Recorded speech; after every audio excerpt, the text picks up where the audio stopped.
Hello everyone, my name is Himanshi Bhardwaj and आज हम करेंगे ग्रेविटेशन से जो आईआईटी जेईई या एआईपीएमटी या फिर एआईईई में जो इम्पोर्टेंट क्वेश्चन आ सकते हैं उनके बारे में। देखो फर्स्ट क्वेश्चन क्या है। मान लिया कि if g denotes the value of acceleration due to gravity at a point distance r from the center of earth। देखो क्वेश्चन में क्या है कि जो r है वो सेंटर ऑफ अर्थ से है रेडियस r। देखो इसका डायग्राम से देखते हैं कि मान लिया, देखो ये कोई अर्थ है, ठीक है। अब देखो इसने क्या बोला, at a point distance R from the centre of earth. मान लिया कि हम एच हाइट इस डेप्थ में, इस अर्थ के डेप्थ में चले गए, ठीक है, और ये आ गया अनदर सेंटर ऑफ अर्थ, ठीक है। ये हो गया इस जो अर्थ है उसका सेंटर हो गया। ये मान लिया हम डी डेप्थ नीचे चले गए, ठीक है। ये इसका सेंटर हो गया कितना, ये मान लिया आर, एंड यहां से लेके पूरा ये कितना है, कैपिटल आर, ये मान लेते हैं, ठीक है। ये हो गया। अब ये पूछा है कि अगर ये गिवन है कि आर जो है, ये वाला आर, ये लेस देन है किससे, आर से, ठीक है, लेस देन आर। तो ये जो है लेस देन आर, अब जो जी के वेरिएशन में जो जी वेरी कर रहा था अकॉर्डिंग टू डेप्थ के, तो उसका क्या फॉर्मूला था, जी इंटू 1 - d/r। ये डेप्थ पर फॉर्मूला था, ठीक है। तो कैसे आ जाएगा, g इंटू r-d/r। अब देखो ये पूरा r है, ठीक है, और ये एक स्मॉल d है, तो पूरे r में से जब d को सब्ट्रैक्ट कर देंगे तो यहाँ से कितना बचेगा, स्मॉल r बचेगा। तो g जो ये स्मॉल r रेडियस ऑफ जो ये सेंटर से लेकर, तो ये कितनी आ गई r और बाय r। तो यहाँ से जो इसके चार ये थे ऑप्शन थे, इनमें कौन सा ऑप्शन जो ट्रू हुआ वो हुआ ये, क्योंकि जो g डैश है वो किसके डायरेक्टली प्रोपोर्शनल हुआ, ये आया g/r, तो डायरेक्टली प्रोपोर्शनल किसके हुआ, r के। तो ऑप्शन बी इज करेक्ट। तो इसमें ऑप्शन बी करेक्ट होगा कि जो g डैश है वो डायरेक्टली प्रोपोर्शनल होगा किसके, r के, ठीक है। अब देखो सेकंड क्वेश्चन क्या है, if change in value of g at a height h, जो g की वैल्यू है हाइट h पर above the surface of earth is same as the depth. जो g का वेरिएशन हो रहा था एट द सरफेस, जो अर्थ के सरफेस के अबव है, एंड बिलो इट, वो दोनों क्या है, same. when both d and h are much smaller than radius of earth, then इनमें से कौन सा ऑप्शन होगा कि जो डेप्थ होगी वो हाइट के इक्वल होगी, या डेप्थ होगी वो हाइट की हाफ होगी, या डेप्थ होगी वो 2 टाइम्स ऑफ हाइट होगी, या डेप्थ होगी वो h का यानी हाइट का स्क्वायर होगी, ठीक है। तो जो g का वेरिएशन है अबव द सरफेस, देखो फर्स्ट पहले क्या करेंगे, दोनों को बाद में इक्वल रखेंगे। Variation of g above earth surface क्या आया था, अर्थ सरफेस पर g का वेरिएशन आया था g dash is equal to g by 1 + h/re का स्क्वायर, ये आया था। ये जब कब था, ये अबव द अर्थ सरफेस था, ठीक है। और वेरिएशन ऑफ g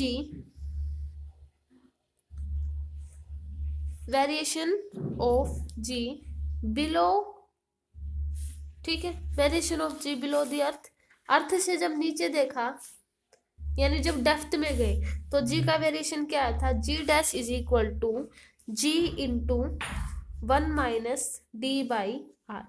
ये जो ग्रेविटी की वैल्यू आई थी ये डेप्थ पर आई थी, ठीक है। अब क्वेश्चन में क्या है कि अर्थ इज सेम, जो surface is same as that of जो डेप्थ d है बिलो इट, ठीक है। ये दोनों क्या है, सेम, यानी इन दोनों को हम क्या रखेंगे, इक्वल। तो g 1 + h/re का स्क्वायर इज इक्वल टू किसके इक्वल आ जाएगा, g 1 - d/r, ठीक है। इससे ये g से g गया, ठीक है। तो क्या बचा, यहाँ से इसको हम ऊपर ले जाएंगे वैल्यू को, तो यहाँ से 1 + h/re का -2i is equal to 1 minus D by R. ठीक है, आर ये मतलब ये रेडियस ऑफ अर्थ है, यहाँ से इसको भी हम ऐसे लिख सकते हैं। ठीक है, या सिंपल आर भी लिख सकते हैं। ठीक है, तो ये आ जाएगा। अब जब ये जो जो ये होता है तो इसका एक्सपेंशन क्या होता है, 1 minus 2h by R E, R हो जाएगा is equal to 1 minus D by R. ठीक है, 1 से 1 गया तो यहाँ से क्या आ गया, d is equal to 2h। जब इसको सोल्व करेंगे r से r तो d इज इक्वल टू आ गया 2h। तो ऑप्शन नंबर बी इज इसका करेक्ट आंसर है। तो जो डेप्थ होगी वो 2 टाइम्स ऑफ हाइट हो जाएगी जब दोनों सेम हो। ठीक है, एंड जब both h and r smaller हो रेडियस ऑफ अर्थ से, तो जो डेप्थ है वो 2 टाइम्स ऑफ हाइट आ जाएगी। ये थर्ड क्वेश्चन है कि VE and VP denote the escape velocity. VE क्या है, escape velocity of earth, and VP क्या है, velocity of planet. Denote the escape velocity from earth and another planet having twice the radius and same mean density. पहले क्या लिखेंगे, escape velocity of earth and escape velocity of planet. ठीक है, radius of earth R E वो कितनी है, are क्या given है कि हैविंग ट्वाइस द रेडियस, यानी प्लेनेट के पास जो रेडियस है वो 2 टाइम्स है अर्थ की रेडियस से। ठीक है, तो इसका क्या आ जाएगा, आर पी जो प्लेनेट की रेडियस है वो 2 टाइम्स ऑफ द अर्थ, यानी 2r। ठीक है, और मीन डेंसिटी इनकी क्या है, सेम, यानी इसकी अगर रो होगी तो इसकी भी रो होगी। ठीक है, ये होगी मीन डेंसिटी। अब जो एस्केप वेलोसिटी का जो फॉर्मूला होता है, जो वेलोसिटी होती है सिंपल, पहले एस्केप से पहले सिंपल जो वेलोसिटी होती है वो क्या होगी, v is equal to under root G M by R हो जाएगी। ये होती है, ये मान लिया वेलोसिटी ऑफ अर्थ आ गई। ठीक है, under root G M by R. ठीक है, और प्लेनेट की मान लेते हैं वीपी, जो प्लेनेट की मान लेते हैं under root G M P, यानी mass of planet by R P, ये रेडियस ऑफ अर्थ यानी आर ई मान लेंगे इसको।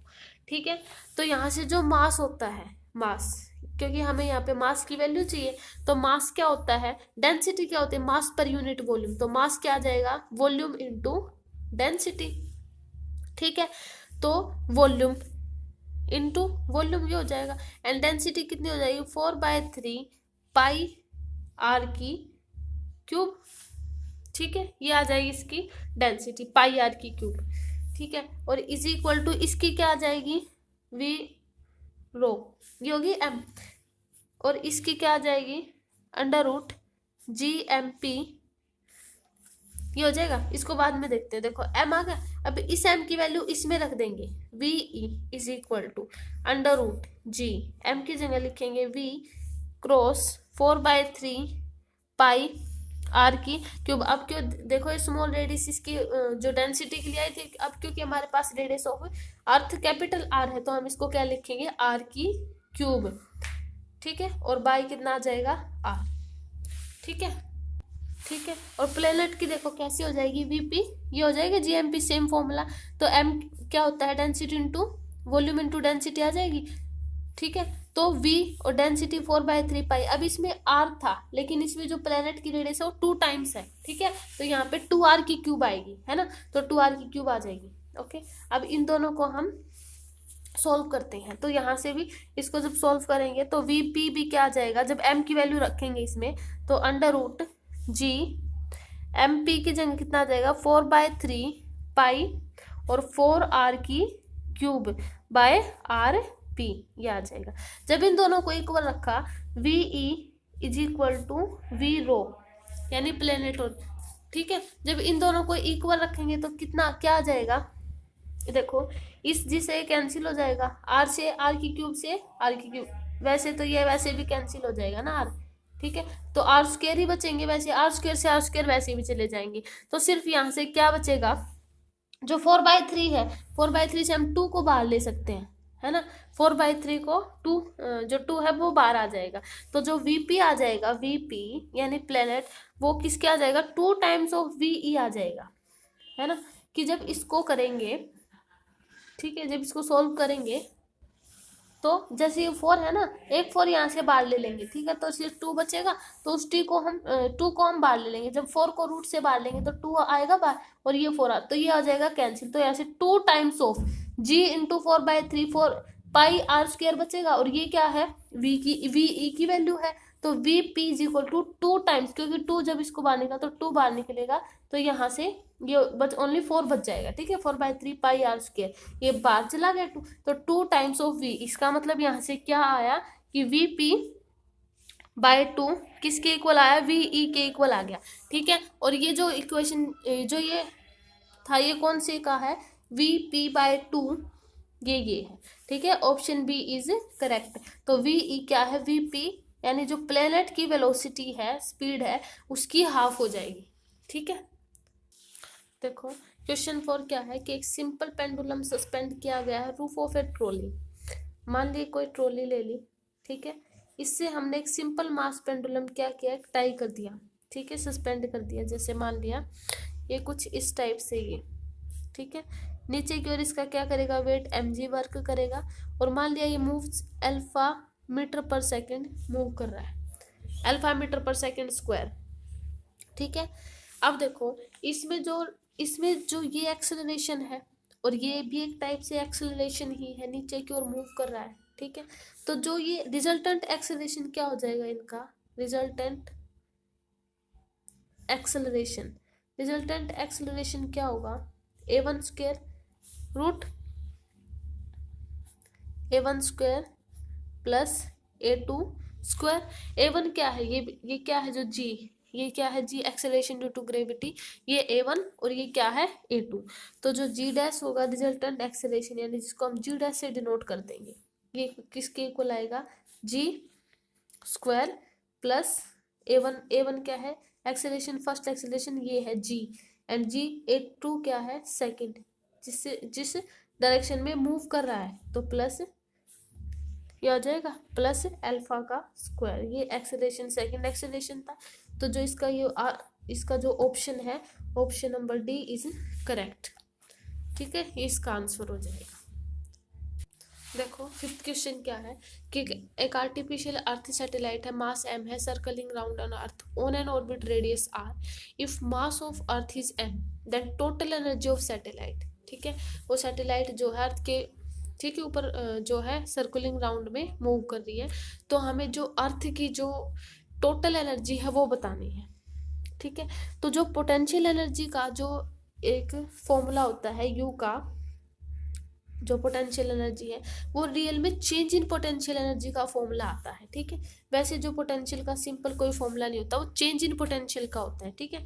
तो जो यू है, चाहे इसको हम डेल यू भी लिख सकते हैं, तो किसके इक्वल आएगा, जी, वो किसके इक्वल आता है, वो क्या फॉर्मूला होता है, माइनस का GMM/2R, इसका फॉर्मूला ही ये होता है। तो टोटल जो अर्थ है उसकी जो पोटेंशियल एनर्जी वो क्या हो जाएगी, चाहे टोटल एनर्जी है तो टोटल एनर्जी वही तो होगी अर्थ की प्लस सैटेलाइट की, तो टोटल एनर्जी ये आ जाएगी, ठीक है, माइनस का GMM/2R। तो option B is correct answer, ठीक है, तो ये इसका आ गया ऑप्शन बी। देखो क्वेश्चन नंबर 6 में क्या है कि ग्रेविटेशनल पोटेंशियल है a point varies universally proportional to X square, v is equal to k/x square, ठीक है। देखो v क्या गिवन है, k/x स्क्वायर। तो हमें क्या पूछा है कि जो gravitational field at a place, यानी जो ग्रेविटेशनल पोटेंशियल है उसकी वैल्यू क्या होती है, जो ग्रेविटेशनल पोटेंशियल जिसको हम ई से डिनोट करते हैं, उसका क्या फॉर्मूला होता है, माइनस का dv/dr। देखो ये ग्रेविटेशनल पोटेंशियल का फॉर्मूला होता है, ठीक है। हमारे पास v गिवन ये है, ठीक है। तो जो हमारा ये रिजल्टेंट जो होता है, ये रिजल्टेंट ये किसके इक्वल, जो ये पोजीशन वेक्टर, सॉरी इसको रिजल्टेंट नहीं, पोजीशन वेक्टर है, ठीक है। तो जो ये पोजीशन वेक्टर होगा तो इसको हम ऐसे लिख सकते हैं, इज इक्वल टू माइनस का dv/dx इंटू आई कैप प्लस dv/dy इंटू जे कैप प्लस dv/dz इंटू आई जे के कैप, ये आ जाएगी, क्योंकि आर हमारा क्या है, पोजीशन वेक्टर, और पोजीशन वेक्टर क्या होता है, एक्स वाई जेड ही पोजीशन वेक्टर होते हैं, ठीक है। तो ये आ जाएगा। तो E इज इक्वल टू, अब देखो इसमें सिर्फ हमारे पास x की टर्म है, यानी k बाय एक्स स्क्र, बाकी ये दोनों टर्म क्या है, जीरो, ना इसमें y है ना इसमें z है, तो ये दोनों क्या हो जाएंगी, zero. E is equal to minus का D V by D X into कितना आ जाएगा, आई कैप। अब देखो डी वी जो ये है, वी गिवन है, इसका एक्स के रिस्पेक्ट में करना है, ठीक है। तो E is equal to minus का हम क्या ले लेते हैं, के बार ले लेते हैं, ठीक है। देखो D V by D X into V की जगह पे क्या लिखेंगे, के बाय एक्स स्क्वायर। अब हम क्या करेंगे, के को बाहर ले लेते हैं, तो इसका करेंगे एक्स की minus two into D x का, ठीक है। तो E इज इक्वल टू किसके इक्वल आ जाएगा, माइनस के इंटू टू, माइनस टू आ जाएगा, है ना, माइनस टू, और नीचे कितना आ जाएगा, एक्स की क्यूब, क्योंकि माइनस टू माइनस वन करेंगे तो माइनस टू, और एक्स की माइनस थ्री, ठीक है, माइनस थ्री नीचे आ गया, एक्स की पावर प्लस थ्री आ गया, ठीक है। तो यहाँ से कितना आ जाएगा, टू के बाय एक्स की क्यूब, क्योंकि ये माइनस माइनस प्लस हो जाएंगे, और टू के बाई आ जाएगा एक्स की क्यूब, ठीक है। तो टू के बाई एक्स की क्यूब कौन सा ऑप्शन है, option number D is correct answer, ठीक है, ये आ जाएगा।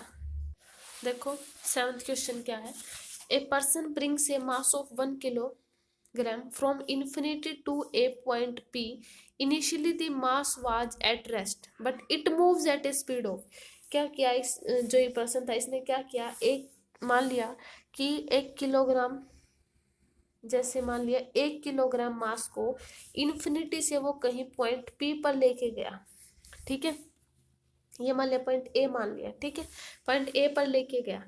इनिशियली जो मास है वो क्या है, रेस्ट में, बट मूव करता है 2 मीटर पर second as it reaches at P, इसको हम पी मान लेते हैं, इसको पी पॉइंट मान लेते हैं ना, रीचेज एट पी पर उसकी स्पीड 2 मीटर पर सेकेंड हो जाती है, यानी इनिशियली वो क्या है, रेस्ट में, यानी U is equal to zero, and बाद में वी जो फाइनल वेलोसिटी उसकी कितनी है, 2 मीटर पर सेकेंड, ठीक है, ये है। अब जो वर्क डन है, जब वो इन्फिनिटी से ए पर लेके गया, उसने कितना वर्क डन किया, इन्फिनिटी से, ये पॉइंट पी है, इन्फिनिटी से पॉइंट पी पर लेके गया तो उसने वर्क डन -3 जूल किया, ठीक है, ये किया। अब हमें क्या निकालना है कि जो पोटेंशियल है इस पॉइंट पी पर वो क्या होगा, है, ठीक है। तो देखो जो -3 जो वर्क होएगा, वर्क उसको हम किसके, वर्क जो है वो किसके इक्वल आएगा, चेंज इन टोटल एनर्जी, कितनी एनर्जी चेंज हुई, ठीक है। तो work is equal to change in total energy, work is change in total energy.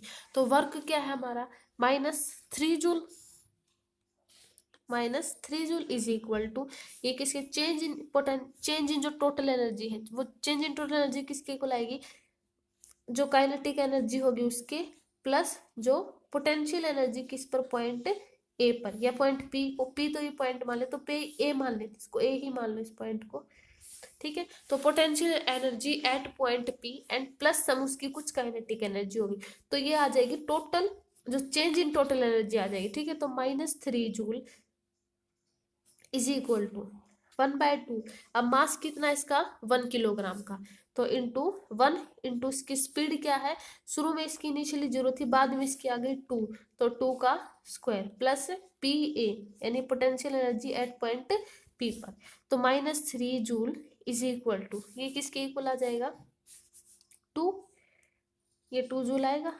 Plus P A, यानी पी ए, जो पी ए की वैल्यू किसके इक्वल आ गई, -5 जूल पर किलोग्राम, ठीक है। तो potential energy at point P पर कितनी आ जाएगी, -5 जूल पर किलोग्राम।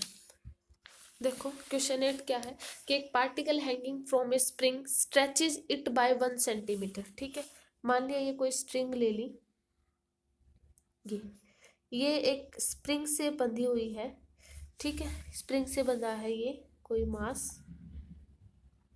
ठीक है, ये 1 मीटर स्ट्रेच हुई है, 1 metre stretches 1 centimeter, 1 centimeter stretches at a earth surface, how much the same particle stretches the spring at a place 16 1600 kilometre above the surface. ठीक है, मतलब ये क्या कह रहा है कि कितने जो पार्टिकल वो कितना स्ट्रेच होगा अगर उस स्प्रिंग को 64 किलोमीटर पर रख दे above the surface of earth से। ठीक है, सरफेस ऑफ अर्थ से। अब देखो, मान लिया जैसे स्प्रिंग है, ये वन वन सेंटीमीटर क्या हुआ, स्ट्रेच हुआ। ठीक है, अब देखो इसमें जो स्प्रिंग फोर्स है वो फोर्स लगाएगा, और नीचे की ओर कौन सा फोर्स लगेगा, ग्रेविटेशन फोर्स। दोनों एक दूसरे के ऑपोजिट लगेंगे। जैसे ऊपर इसको स्प्रिंग ऊपर की ओर फोर्स लगाएगा, वो स्प्रिंग फोर्स क्या होता है, के एक्स, और नीचे की ओर जो है वो जो ग्रेविटेशन फोर्स लगेगा, तो ये दोनों क्या इक्वल होंगे। तो केस फर्स्ट है जब ये दोनों इक्वल होंगे, यानी के एक्स किसके इक्वल होगा, मान ले इसको x1 मान लेते, क्योंकि सेकंड केस बनेगा जब हम उसको 100 किलोमीटर पर लेके जाएंगे। ठीक है, तो के x1 इज इक्वल टू किसके इक्वल आ जाएगा, जी, जो ग्रेविटेशन होता है Gm/r²। ठीक है, ये आ गया फर्स्ट केस। तो यहाँ से जो के की वैल्यू आ जाएगी वो क्या आ जाएगी, Gmm/x1r²। ये आ गई के की वैल्यू। ठीक है, ये क्वेश्चन फर्स्ट नाम दे देते हैं। अब केस बनेगा सेकंड। केस सेकंड, मान लिया कि हम ये जो हमने अर्थ बनाई इससे हम h हाइट ऊपर ले गए इसको। ठीक है, यानी जो हाइट हमारी कितनी 1600 किलोमीटर ले गए सरफेस से। ठीक है, तो यहाँ से क्या आ जाएगा कि जो के x2 है, क्योंकि यहाँ पे भी एक स्प्रिंग होगा, के x2 इज इक्वल टू किसके इक्वल आ जाएगा, Gmm।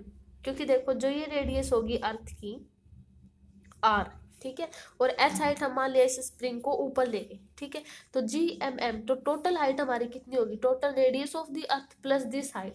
तो इस यहाँ पे r स्क्वायर ना लिख के हम क्या लिखेंगे, r प्लस h का स्क्वायर, क्योंकि हमें टोटल हाइट चाहिए, this one plus this one, तो r हो जाएगा। तो यहाँ से k की वैल्यू क्या आ जाएगी, Jmm/x2 r प्लस h का स्क्वायर। ठीक है, ये आ जाएगी, ये के और ये दोनों वैल्यू आ गई। अब इनको क्या करेंगे, हम इक्वल रख देंगे। जब हम इनको इक्वल रखेंगे तो ये वाली टर्म कैंसिल हो जाएंगी, तो सिर्फ हमारे पास क्या टर्म आएगी, 1/x1r², यानी यहाँ से ये, क्योंकि ये कैंसिल हो जाएंगे जब इनको हम डिवाइड करेंगे, तो 1/2x1r² is equal to 1/x2r plus h का होल स्क्वायर, ये हो जाएंगे। ठीक है, यहाँ से आ गया। अब जब हम यहाँ से x2 निकालेंगे, x2 वो किसके इक्वल आ जाएगा, x1r² by r plus h का होल स्क्वायर। ठीक है, ये आ जाएगा x1r² plus r plus h का होल स्क्वायर। तो x1 कितना हमारा, ये जो कितना स्ट्रेच हुआ है 1 सेंटीमीटर, तो यहाँ पे हम क्या रखेंगे 1। ठीक है, तो ये आ जाएगा 1 r², r कितना हमारा 64, अर्थ की रेडियस 64 का square by r plus h, यानी r 64 प्लस कितनी हाइट ऊपर ले गए 1600 किलोमीटर प्लस 16, ये आ जाएगा। ठीक है, जब हम इसको सॉल्व करेंगे तो हमारा आंसर आएगा 16/25। ठीक है, तो जब इसको सॉल्व करेंगे तो ये आ जाएगा 16/25। ठीक है, क्योंकि h हाइट हम ऊपर ले गए थे अब सरफेस ऑफ द अर्थ से, तो जो हाइट हम टोटल लेंगे this one plus this one, radius of the earth plus जितनी हाइट हम ऊपर ले गए थे वो, तो r प्लस h हो जाएगा। तो जब इनको हम इक्वल रखेंगे तो Gmm, ये वाले टर्म कैंसिल हो जाएंगे दोनों में, तो सिर्फ ये वाली बचेंगी। ठीक है, यहाँ से हम x2 की वैल्यू फाइंड आउट करके और ये सारी वैल्यू रखे, तो 16/25 इसका आंसर, यानी ऑप्शन बी इज करेक्ट। देखो क्वेश्चन 9 क्या है कि सपोज है ग्रेविटेशनल फोर्स जो varies inversely as the nth power of the distance, कि जो ग्रेविटेशनल फोर्स का क्या फॉर्मूला होता है, F जो होता है Gm1m2/r² होता है, वो r² की जगह क्या है, nth power of the distance. ठीक है, then time period of the planet of circular orbit of radius r around the sun will be proportional to, ये पूछा। ठीक है, मान लिया ये सन हो गया, ठीक है, और ये कोई प्लेनेट हो गया, ये मान लिया सन और ये मान लिया प्लेनेट, सेंटर से सेंटर की ओर। ठीक है, ये दोनों ये मान लिया, इनके बीच में डिस्टेंस कितनी है r। ठीक है, अब देखो क्योंकि प्लेनेट क्या करेगा, सन के चारों रिवॉल्व करते हैं, तो प्लेनेट क्या है, वो प्लेनेट मूविंग अराउंड द, किसके अराउंड, सन के,